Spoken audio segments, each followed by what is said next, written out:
আসসালামু আলাইকুম রহমতুল্লাহি ওবরকাতুহু। সম্মানিত দর্শক, তথ্য উপদেষ্টা জনাব মাহফুজ, তাকে নিয়ে সারা বাংলাদেশে তোলপাড় চলছে।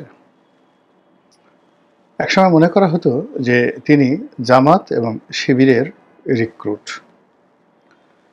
জামাত এবং শিবিরের সদস্যরূপে তিনি দীর্ঘদিন লালিত হয়েছেন, পালিত হয়েছেন এবং আজকের যে অবস্থান সে অবস্থানে পৌঁছে গেছেন, এরকমই একটা ধারণা ছিল অলমোস্ট সবার মধ্যে।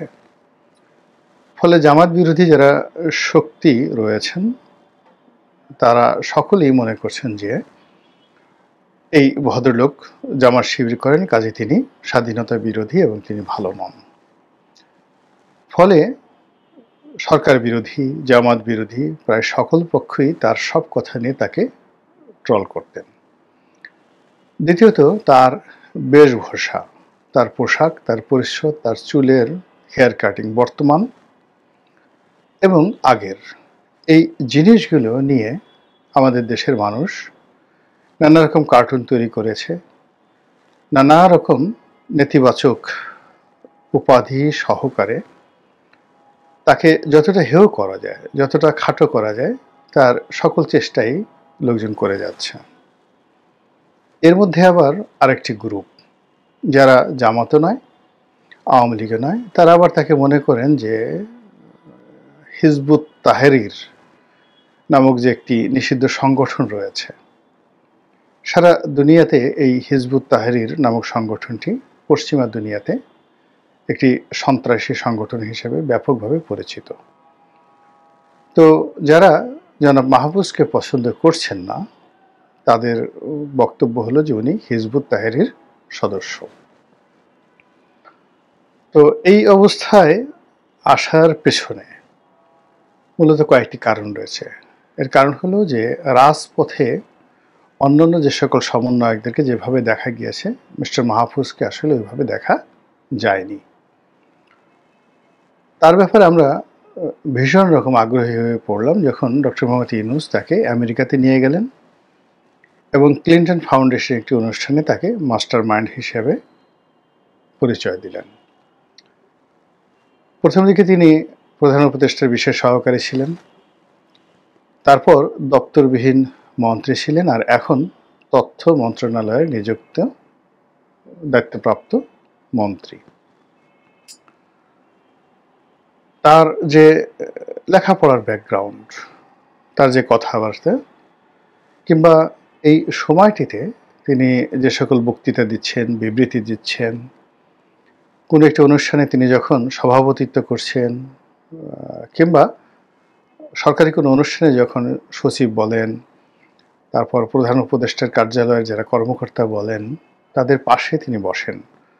সেটা প্রেস সচিব জনাব শফিক হন, কিংবা ডক্টর আসিফ নজরুল হন, অথবা ধরুন ব্রিগেডিয়ার জেনারেল সাখাওয়াত, অথবা খুব যাকে বলা হয় যার ক্যামেরা ফেজ এবং মিডিয়া ফেজ সবচেয়ে আকর্ষণীয়, তিনি হলেন সৈয়দ রেজওয়ানা হাসান।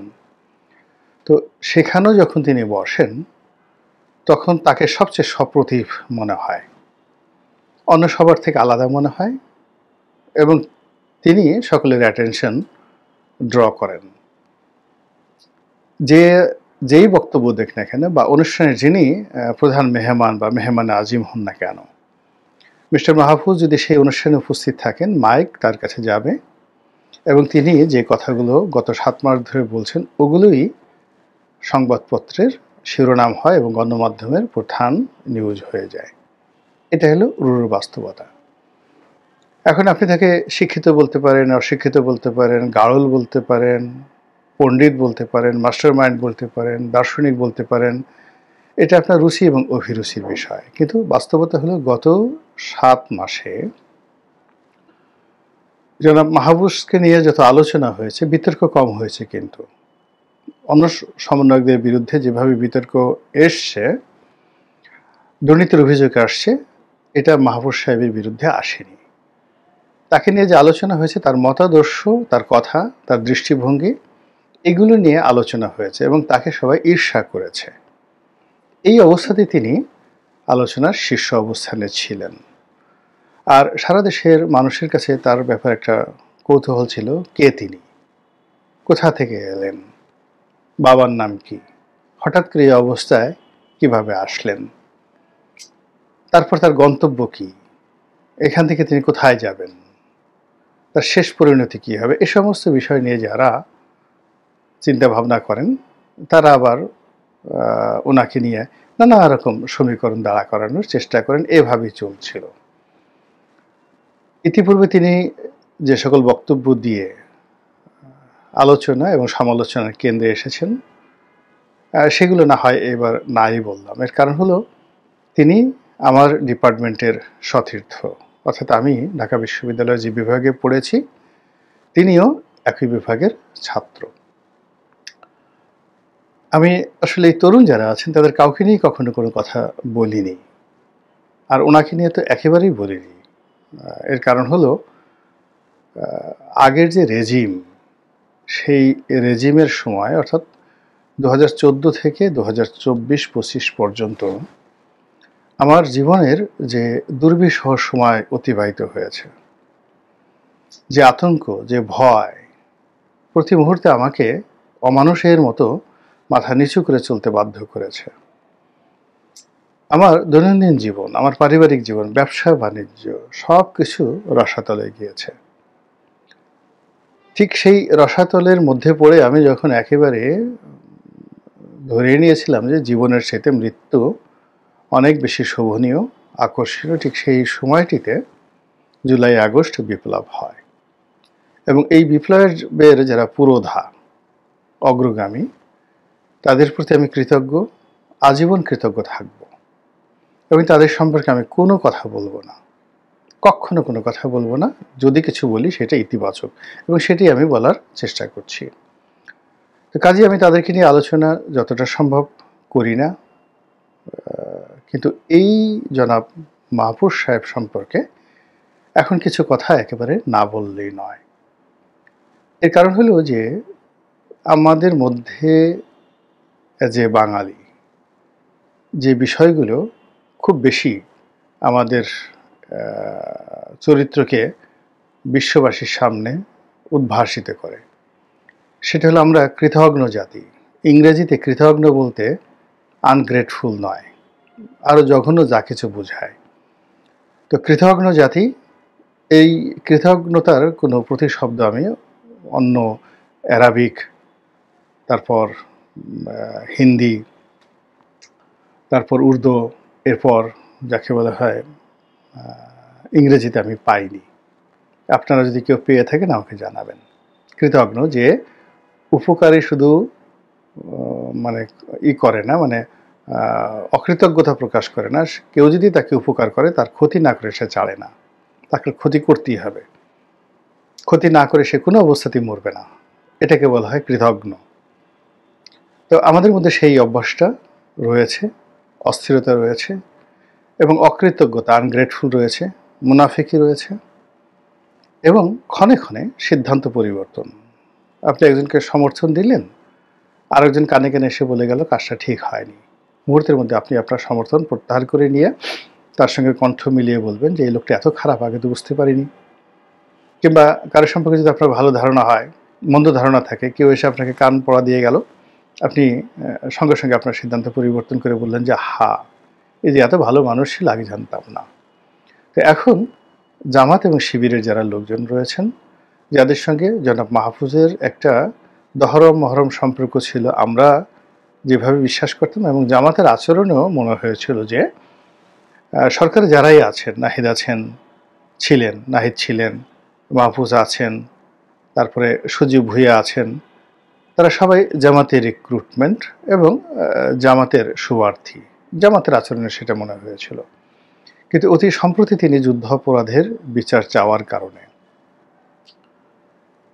পুরো জামাতের যে টিমটি রয়েছে, জলে স্থলে অন্তরিক্ষে, অর্থাৎ রাজনৈতিক ময়দানে, তারপর যাকে বলা হয় সোশ্যাল মিডিয়াতে, এবং আরও অনেক অনেক জায়গাতে ব্যবসা বাণিজ্য থেকে শুরু করে সব জায়গাতে যাদেরকে বলা হয় স্লিপিং এজেন্ট, সবাই মিলে এই তরুণের বিরুদ্ধে সর্বোচ্চ শক্তি নিয়োগ করে অশ্লীলতা অশ্রাব্যতা দিয়ে তাকে ক্ষতবিক্ষত করার চেষ্টা করছে। এখন এই ভদ্রলোককে সমর্থন করার মতো কোনো লোক আমি এই বাংলাদেশে দেখছি না। এমনকি সরকারের পক্ষ থেকেও তাকে কেউ সমর্থন করছেন না। হয়তো গোপনে গোপনে করছেন, কিন্তু প্রকাশ্যে তার যে বক্তব্য নিয়ে অন্য কেউ কোনো কথা বলছেন না। এর মধ্যে কথা উঠছে যে তাকে মন্ত্রী পরিষদ থেকে বা উপদেষ্টা পরিষদ থেকে বাদ দেওয়া হোক, তারপর আমরা তার জাঙ্গে খুলে ফেলবো, কাপড় চোপড় খুলে ফেলবো, তার গলার উপর পাড়া দিয়ে তার জিহ্বা টান দিয়ে ছিঁড়ে ফেলবো, এরকম নানা রকম হুমকি এবং ধামকি। তা আমার যেটা ব্যক্তিগতভাবে মাহবুব সাহেবকে দেখে মনে হয়েছে যে তার মধ্যে একটা দৃঢ়তা রয়েছে, তার চিন্তার মধ্যে কৌশলতা রয়েছে, কৌশল রয়েছে, এবং ভাইব্র্যান্ট এবং ভ্যারিয়েশন, এই দুটো তার চিন্তা এবং ব্যক্তিত্বের মধ্যে রয়েছে। গত 7-8 মাসে তিনি সময়ের প্রয়োজনে অনেক কথা বলেছেন, আবার সময়ের প্রয়োজনে সেই কথা থেকে সরে এসে নতুন কথা বলেছেন, যেটাকে আপনি ভাইব্রেট বলতে পারেন, রিকনসিলিয়েশন বলতে পারেন, অ্যাডাপশন বলতে পারেন, যেটি ডক্টর মোহাম্মদ ইউনূসের মধ্যেও নেই। এবং এই সরকারের সত্যিকার অর্থে যদি কেউ থাকেন যারা জনগণের পালসকে বোঝার ক্ষমতা রাখেন, এটা জনাব মাহফুজেরই আছে। রেজওয়ানা হাসানের নেই, অন্য কারোর নেই, ওনার আছে। তো কাজেই তিনি এই সরকারের সঙ্গে কতদিন টিকতে পারবেন বা না পারবেন, বা জামাত শিবিরের সঙ্গে তার সম্পর্কের শেষ পরিণতি কী হবে বা না হবে, তিনি কি হিজবুত তাহরিরের লোক, তিনি কি আমেরিকার টার্গেটে রয়েছেন, আমেরিকার হাত থেকে বাঁচার জন্য কি তিনি এই সকল কথাবার্তা বলছেন, তিনি কি ভারতের এজেন্ট, যেটা জামাত শিবির এই মুহূর্তে তাকে ট্যাগ করার চেষ্টা করছে যে তিনিও ভারতের কাছে বিক্রি হয়ে গেছেন, তিনি কি সেই ভারতের এজেন্ট, নাকি জামাতের সঙ্গে একটা দূরত্ব তৈরি করে তিনি নতুন কোনো যে পলিসি বা নতুন কোনো রাজনৈতিক যে যাকে বলা হয় একটা ওয়ে আউট করা, এটার কোনো চেষ্টা করছেন কি না সেটা তিনি ভালো জানেন। তবে আমি তাকে যেটা দেখেছি যে তার মধ্যে কতগুলো বিষয় দৃঢ়তা রয়েছে, সাহস রয়েছে, আগে যেটা বললাম চিন্তার ভ্যারিয়েশন রয়েছে, ভিন্নতা রয়েছে, বিভিন্নতা রয়েছে, বৈচিত্র্যতা রয়েছে। ভ্যারিয়েশনকে যদি আমি আলাদাভাবে করি, আর ভাইব্র্যান্ট মানে যাকে বলা হয় এরকম একটা চিন্তা বা এরকম একটা কথা যেটা মুহূর্তের মধ্যে সমাজে একটা ভিন্ন রকম গতি তৈরি করে। তো কাজেই তাকে যদি জামাত শিবিরকে মোকাবেলা করতে হয়, আমার কাছে মনে হচ্ছে না যে গালাগালি করে ভয় দেখিয়ে তাকে মোকাবেলা করা সম্ভব। তাকে মোকাবেলা করার জন্য তার সাথে আরও কয়েক ডিগ্রি যোগ্যতা সম্পন্ন, ধীর স্থির প্রকৃতির,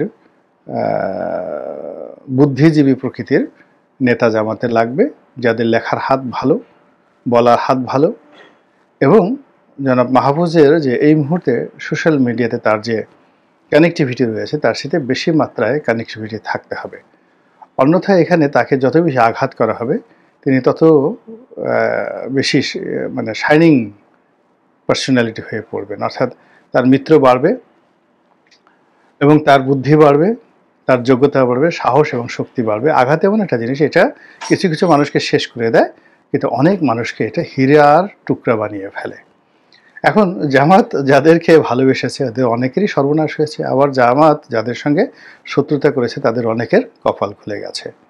তো সেই ক্ষেত্রে জনাব মাহফুজের কপাল খুলবে না শেষ হবে, এটা তার ব্যক্তিত্বের উপরই নির্ভর করবে। আল্লাহ আমাদের সবাইকে হিদায়াত দান করুন এবং হেফাজত করুন। আসসালামু আলাইকুম ওয়া রাহমাতুল্লাহি ওয়া বারাকাতুহু।